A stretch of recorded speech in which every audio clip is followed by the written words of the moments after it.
अस्सलाम वालेकुम स्टूडेंट्स, एक और आसान सवाल हमारे सामने है। लास्ट क्वेश्चन है ये इस एक्सरसाइज का, एक्सरसाइज 4.4 का, और आपने बाकी तमाम क्वेश्चंस खुद से ट्राई करने हैं।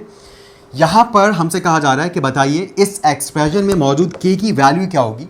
यानी कि इस के की जगह यकीनन कोई नंबर था, कोई कांस्टेंट था जो कि हमें नहीं पता क्या, हमें उसी के बारे में पता करना है। बस वो ये कह रहे हैं कि के की जगह ऐसा क्या नंबर लिखा जाए कि ये एग्जैक्टली डिविजिबल बाय x+2 हो जाए। अब एग्जैक्टली डिविजिबल बाय x+2 का मतलब ये है कि ये मुकम्मल तौर पर x+2 से डिवाइड हो जाए, और मुकम्मल तौर पर डिवाइड होने का मतलब ये होता है कि रिमाइंडर मस्ट बी 0। रिमाइंडर 0 होना चाहिए, रिमाइंडर कुछ भी नहीं होना चाहिए। तो बहुत आसान है, इसको भी हम आसानी से डिवाइड करके मालूम कर सकते हैं कि आखिर के की जगह ऐसा क्या नंबर होता कि जब ये डिवाइड होता तो रिमाइंडर 0 आता। तो यहाँ पर एक डिवीजन बॉक्स बनाते हैं,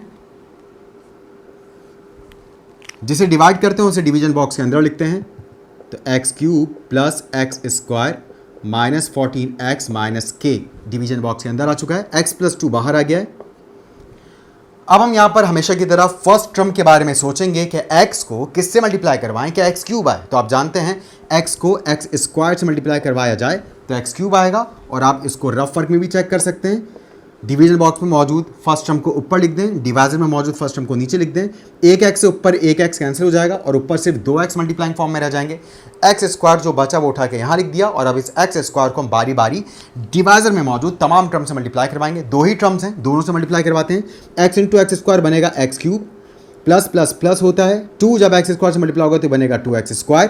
हमेशा की तरह साइन चेंज करेंगे, x³ जो प्लस में है माइनस में हो जाएगा, 2x² जो प्लस में है माइनस में हो जाएगा, प्लस x³ से माइनस x³ कैंसिल। इधर x² के साथ 1 है, इधर x² के साथ -2 है। ज़रा कोफिशिएंट्स को देखते हैं कैलकुलेट करके क्या बनेगा। तो ये बनेगा -1, और आप जानते हैं 1 हम लिखते नहीं, इसलिए हमें हम ये जान गए कि x² का नया कोफिशिएंट -1 है, और 1 हम लिखते नहीं। तो -x² के बाद आगे -14x और चाहे तो -k, सब कुछ आप एज इट इज यहाँ पे लिख दीजिए। अब फिर हम ऑब्जर्व करेंगे फर्स्ट टर्म को फर्स्ट टर्म से, और हम ये सोचेंगे कि x को किससे मल्टीप्लाई करवाएं कि -x² आए। तो उसके लिए हम यहाँ मौजूद फर्स्ट टर्म को फ्रैक्शन में ऊपर लिखते हैं, डिवाइजर में मौजूद फर्स्ट टर्म को फ्रैक्शन में नीचे लिखते हैं। x² कैंसिल हो जाएगा और हमारे पास सिर्फ रह जाएगा -x। इस -x को उठा के हम यहाँ ऊपर लिख देंगे, और अब इस -x से हम बारी बारी दोनों ही टर्म्स को मल्टीप्लाई करवाएंगे। x जब -x से मल्टीप्लाई होगा तो plus minus minus x into x² plus minus minus 2 into x 2x। हमेशा की तरह साइन चेंज करते हैं, ये प्लस में ये भी प्लस में, -x² से plus x² cancel.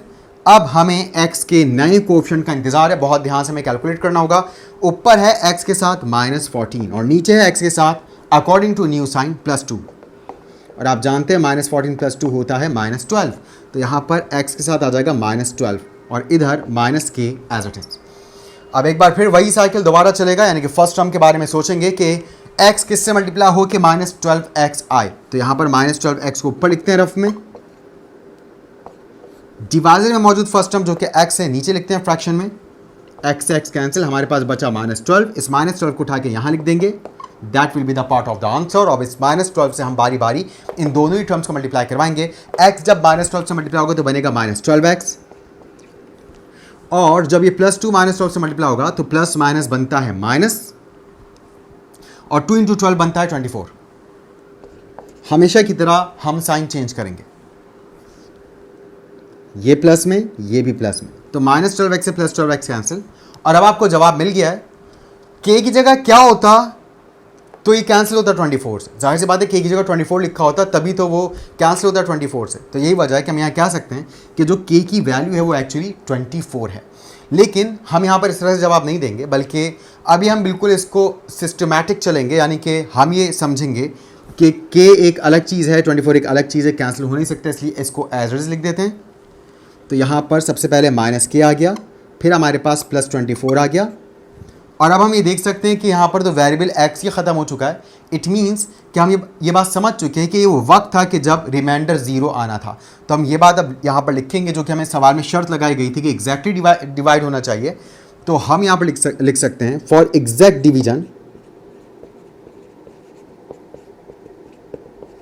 Exact division के लिए जो रिमाइंडर है, आफ्टर डिवीजन जो रिमाइंडर आता है वो हमेशा ज़ीरो आता है, वो ज़ीरो के बराबर होता है। तो अगर हम ये चाहते हैं कि एग्जैक्टली डिवाइड हो तो रिमाइंडर मस्ट बी ज़ीरो। तो इट मीन्स कि माइनस के प्लस 24 ज़ीरो के इक्वल है। तो हम यहाँ पर लॉजिकली और कॉन्सेप्चुअली अपना जवाब देंगे ये बताकर कि एक्चुअली माइनस के प्लस 24 ज़ीरो के बराबर आना चाहिए।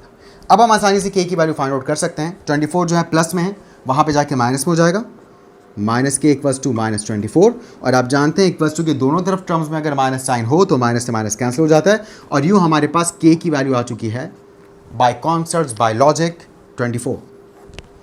मुझे उम्मीद है आपको अच्छी तरह से ये सवाल समझ में आया होगा। इंशाल्लाह मिलते हैं नेक्स्ट एपिसोड में एक नई एक्सरसाइज के साथ। तब तक के लिए अल्लाह हाफ़िज़।